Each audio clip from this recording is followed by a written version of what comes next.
Can permanent weaknesses win you more games in chess?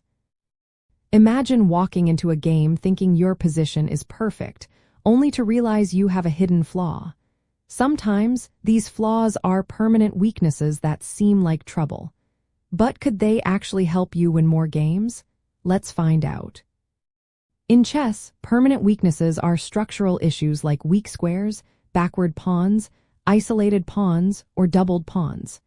These are features that can't be fixed easily during the game.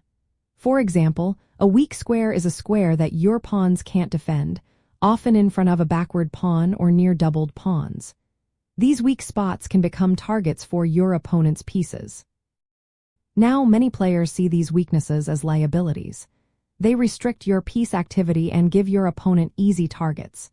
But if you look at the bigger picture, sometimes these weaknesses can be turned into advantages. For instance, a weak square can serve as a strong outpost for your knight or bishop. If you control that square well, it can give you a strategic foothold in the middle game. Another way to think about it is by sacrificing pawn structure integrity to open lines for your pieces. Accepting an isolated queen's pawn can give you quick development and attacking chances. This is especially true in the middle game, when active piece play can compensate for structural flaws. Creating a permanent weakness can also provoke your opponent into making mistakes.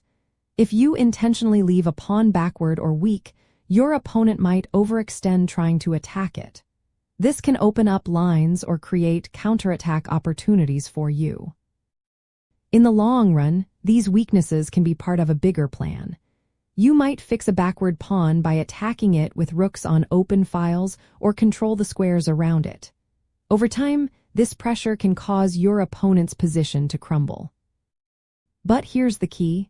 Exploiting these weaknesses requires skill and precise play.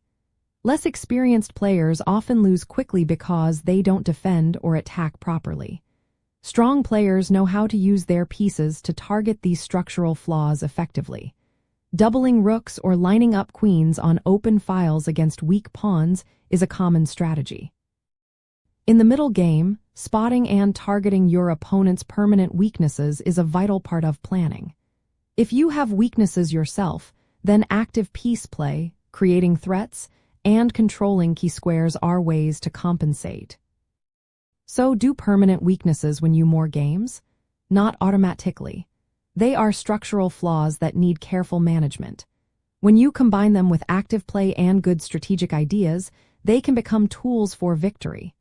Without proper follow-up, these weaknesses can turn into easy targets for your opponent. The secret is knowing when to accept a weakness and how to turn it into an advantage.